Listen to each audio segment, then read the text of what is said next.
Hola, saludos desde Camboya, Asia, y bienvenidos a este podcast para mi canal La Maloca del Jaguar de Amalfi. Gracias a todos los que nos siguen, muy especialmente en Latinoamérica. La intención es comunicar aquellos actos de bondad en favor de la humanidad y lo que hacemos en Camboya, así como en nuestro proyecto educativo, ecológico y espiritual Don Bosco Kep. Para los que no sepan, Don Bosco Kep es un proyecto que comenzamos en 2011 en la provincia camboyana de Kep, dentro del Parque Nacional de Kep, una región hermosa, llena de selvas, cavernas, islas, manglares y muchas especies animales y plantas. En medio de todo este lugar brindamos a niños y jóvenes campesinos e indígenas de Camboya un ambiente para una formación en sus valores ancestrales y una educación que llamamos holística, inspirada en el sistema educativo salesiano de Don Bosco y en tantos maestros de luz. Hoy tenemos el honor de tener a uno de esos maestros, un cantautor peruano de gran reconocimiento en Latinoamérica por su música, que rompe todos esos esquemas del espectáculo en el cual solamente es vender y manipular la mente. Con Alonso del Río tenemos un maestro de música que alcanza los niveles espirituales.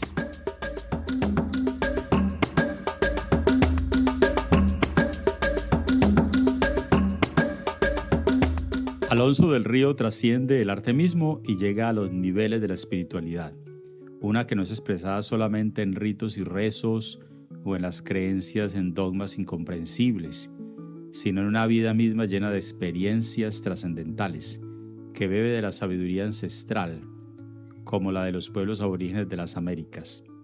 Como escritor tiene 2 libros que son básicos para comprender su experiencia: Tawantinsuyo 5 y Los 4 altares, el libro de la liberación. Este anterior publicado en una segunda edición en 2017 en el Cusco.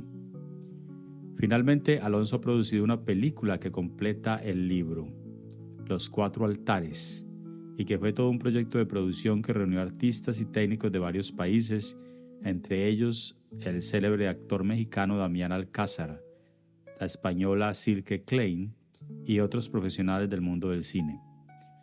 Pude contactar a Alonso, quien se encuentra este mes en México promocionando su película y que accedió a responderme algunas preguntas. Hola Alonso, un saludo desde Camboya, Asia, al otro lado de la Pachamama. Antes que nada, felicitarte por la película, la cual vi 2 veces y que me llevó a leer también tu libro. ¿Cuál ha sido su impacto, su crítica en general? ¿Qué sale de esa experiencia y qué motiva hacia nuevos proyectos? Buenos días, mi estimado Albeiro. Pues aquí empezamos con la primera pregunta. Fíjate que la película no ha tenido una crítica en sí formal, sino han habido, digamos, por un lado, comentarios muy positivos, como de nuestro principal actor, que pues Damián Alcázar es el actor más galardonado en México. Tiene 8 premios y bueno, y muchos premios internacionales también. Y la última conversación que tuve con él hace un par de semanas acá en México, pues él decía que esta película estaba destinada a volverse una película de culto, en el sentido de esas películas que puedes o que tienes que ver 10 veces para realmente captar el significado. Y eso me puso muy contento, ¿no? Porque pues es un hombre que ha filmado, no sé, pues más de 150 películas, entonces tiene una visión muy grande del cine, incluso ha hecho producciones en Hollywood y no solo en México. Así que me parece muy importante su visión. Ahora, en el cine del mainstream, realmente no le ha ido muy bien, ¿no? Solo hemos podido tener digamos, reconocimiento en 4 festivales. Esto después bueno, están ahí, ¿no? En el comienzo de la película, después te los puedo mandar. Pero por lo general, digamos, en todos los otros festivales o incluso plataformas en las que hemos intentado vender la película, pues la censura ha sido contundente, ¿no? Porque evidentemente, pues es como un pacto silencioso entre quienes defienden los mismos intereses, ¿no? La misma corrupción. Entonces ha sido contundente la respuesta de cerrarle la puerta a la película. Por eso lo estamos distribuyendo así en forma bastante artesanal y por mi parte, cuando puedo, pues organizar, como lo que estoy haciendo en México, que son exhibiciones de la película y para que la gente vaya, pues hacer un concierto además. Y así vamos un poco difundiéndola de 500 en 500 personas. Es un trabajo muy arduo y de hormiga, pero que creo que vale la pena, ¿no? Porque una vez que la película pues cobre vuelo, yo creo que va ya a volar con sus propias alas y por ahora es lo que hay. Pues por ahora también, pues sí hay muchos proyectos en la cabeza, ¿no? Pero no me, todavía no me aboco a esto hasta darle un poco más de impulso y que la película ya se mueva por sí sola. Pero creo que todavía, por lo menos este año o quizás el próximo, me gustaría seguir poniéndole un poco de energía porque pues es como un bebé, ¿no? Que ya camina, pero todavía necesita un poco de ayuda. Así que ahí vamos a estar un rato todavía con esto.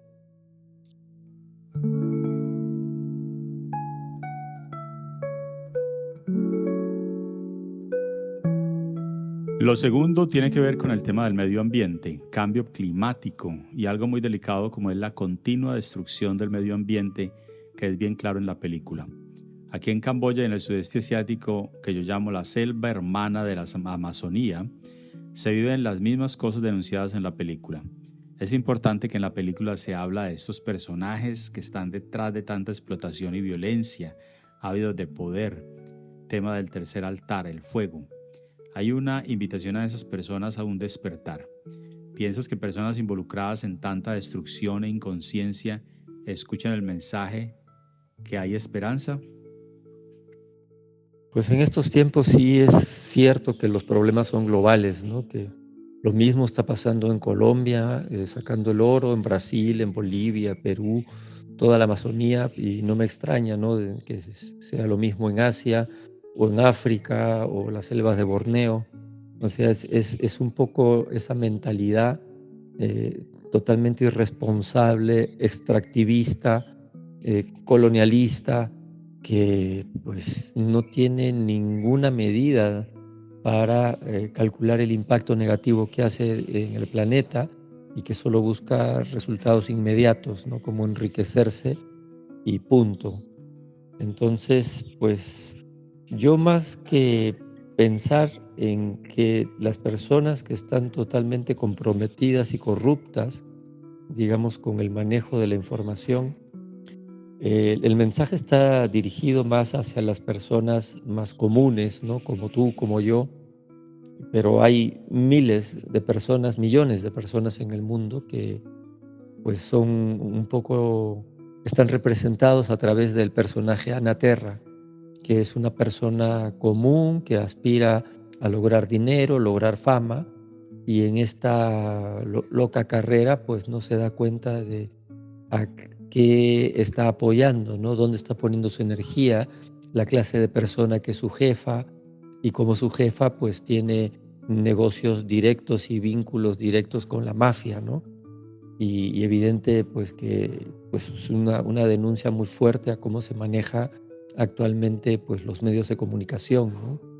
Había un documental de Robert Kennedy que denuncia cómo la CIA pues tenía un departamento de prensa y propaganda en la que pues tienen la nómina más de 200 periodistas de alto nivel que se encargan de difundir la ideología, las noticias que a ellos les interesa. Entonces, yo creo que estas personas no es que no tengan, sino es que no quieren ningún tipo de reivindicación, de propuesta para cambiar, para salir del negocio sucio en el que están, sino que tienen mucho que perder y yo creo que sí tienen pues ya la balanza inclinada, pero el mensaje está más para las personas más normales que están ahí cooperando pues con una cantidad de corporaciones y de alguna forma son tontos útiles y todavía no se dan cuenta.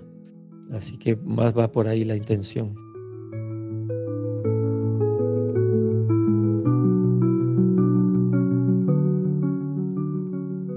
La tercera pregunta tiene que ver con espiritualidad y tu filosofía de vida.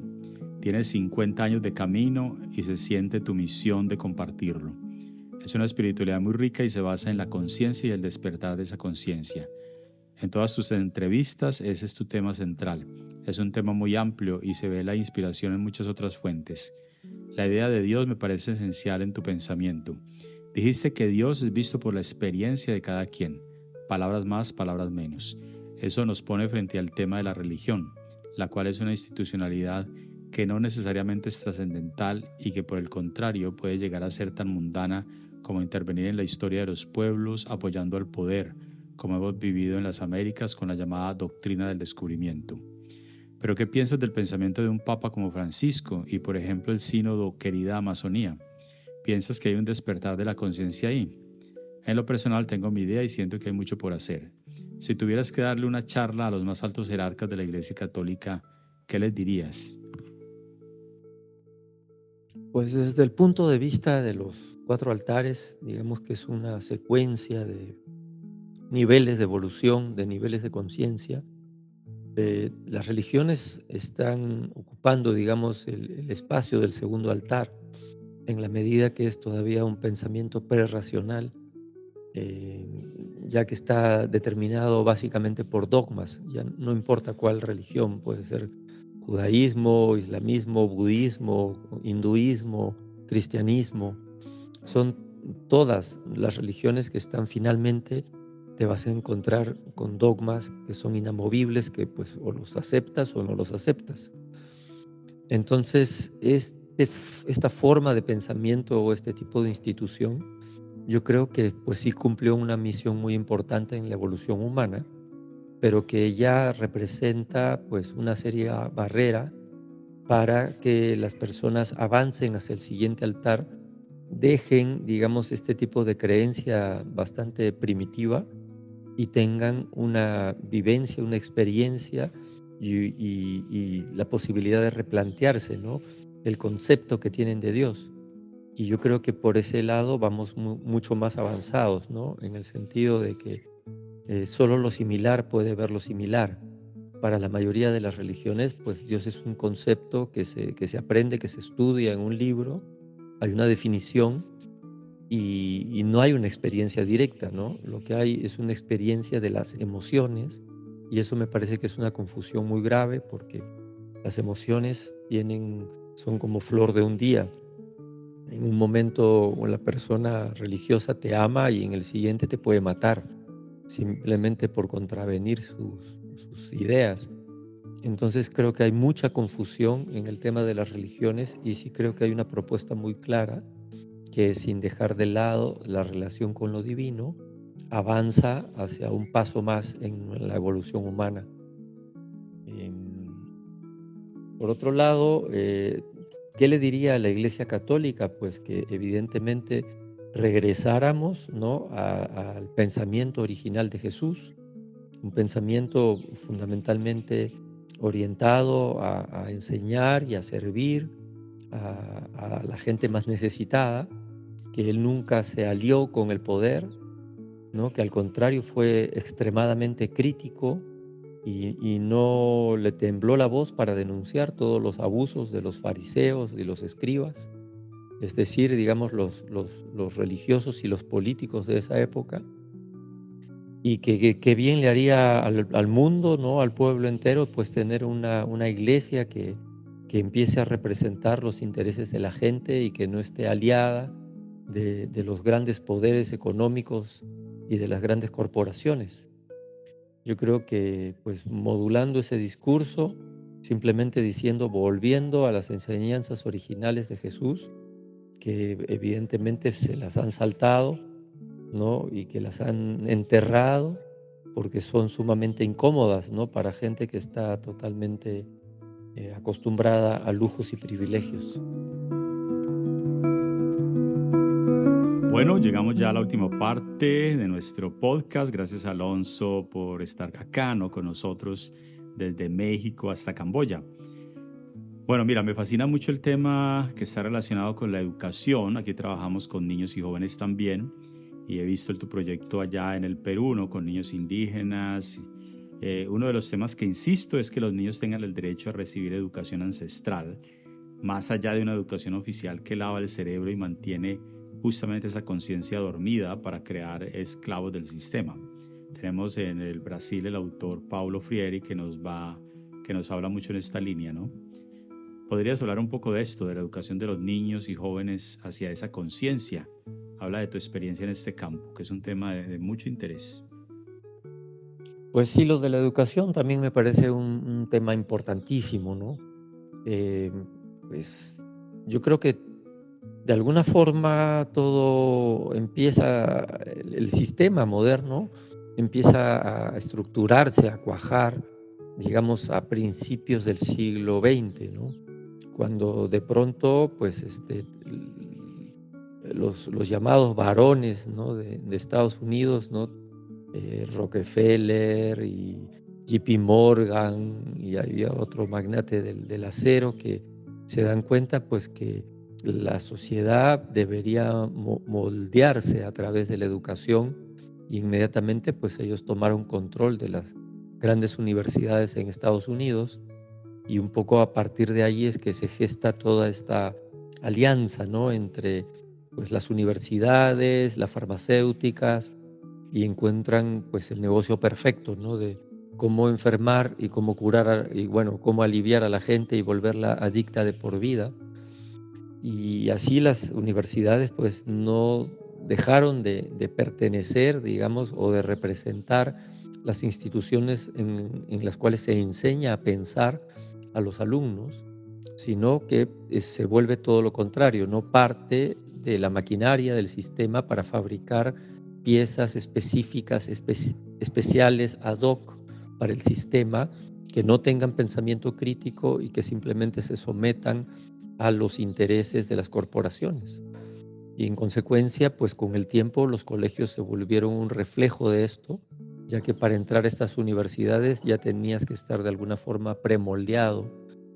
Y en la actualidad, pues eso se ve claramente, ¿no? Como pues hay ciertos cursos que se han eliminado por completo de la currícula y pues porque no les interesa, ¿no? Personas con pensamiento crítico y simplemente pues se ha extendido este mismo proyecto de las universidades a las escuelas. Y yo creo que pues es evidente, ¿no? Que una de las más grandes riquezas que tiene el ser humano pues es la diversidad cultural, así como en la naturaleza la diversidad biológica. O sea, el mundo ha evolucionado pues, 4.500 millones de años para lograr la maravilla que es ahora. El ser humano ha evolucionado 5 millones de años para crear toda la riqueza cultural y de pronto la globalización y el neoliberalismo quieren borrarlo en unas cuantas décadas sin darse cuenta lo que se está jugando, lo que se está perdiendo y sobre todo pues el rechazo cultural, ¿no? De la lógica dominante, digamos, contra formas que consideran pues más primitivas o que tienen otros valores estéticos. Entonces yo creo que en general todos los pueblos originarios de todo el mundo tienen que comprometerse, ¿no? en una lucha por la supervivencia de su cultura y evidentemente pues esto empieza desde las escuelas. Para nosotros fue bastante duro, ¿no? Porque evidentemente la generación, digamos, de los padres miraban con mucha desconfianza el proyecto, ¿no? En la medida que pues ellos ya no quieren que sus hijos hablen la lengua nativa, que es el quechua, y que pues se olviden de todas esas cosas que consideran supersticiones o expresiones culturales que los descalifican, ¿no? Frente al mundo moderno occidental. Y nosotros nos parecía que era importantísimo actuar de manera que haya una pequeña generación que sirva de puente cuando quizás las cosas cambien y las nuevas generaciones puedan tener un poco más de sensibilidad o incluso de fuerza, ¿no? Para resistir, digamos, esa violencia cultural que quiere eliminar todas las otras formas de cultura.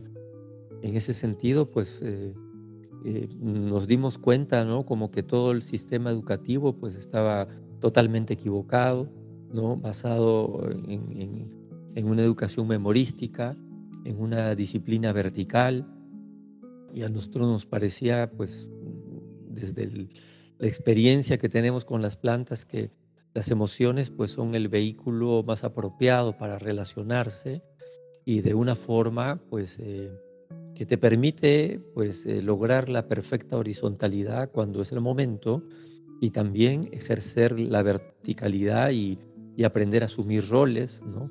Aprender a poner límites cuando es necesario. Pero como te digo, sobre todo es una educación basada en la emocionalidad, entendiendo que si se ayuda a sanar las emociones de un niño, pues este va a tener una mejor disposición para aprender. En cambio, pues los niños que viven en zonas rurales generalmente han sido expuestos a mucha violencia familiar y esto pues crea severos traumas que luego se reflejan evidentemente en su comportamiento escolar y en su capacidad cognitiva. Así que pues sí estamos ahí muy comprometidos con el tema de la educación eh, sobre enseñanzas ancestrales.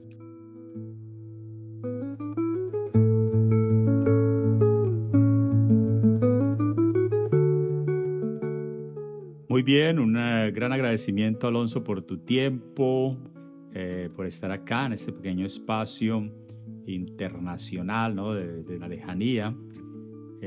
Por acá tienes tu casa también en Camboya, ¿no? Si algún día quieres venir, ojalá pudiéramos hacer un concierto, aunque los camboyanos no hablan español, pero bueno, hay muchas cosas que se podrían hacer.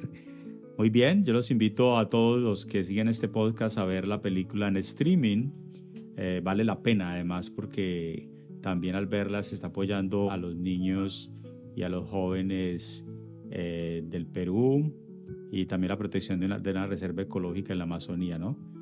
Todos estos proyectos con Alonso del Río. Entonces, muchas gracias y un gran abrazo y un gran saludo para todos y vamos a ver cómo seguimos publicando información y noticias y temas de mucho interés.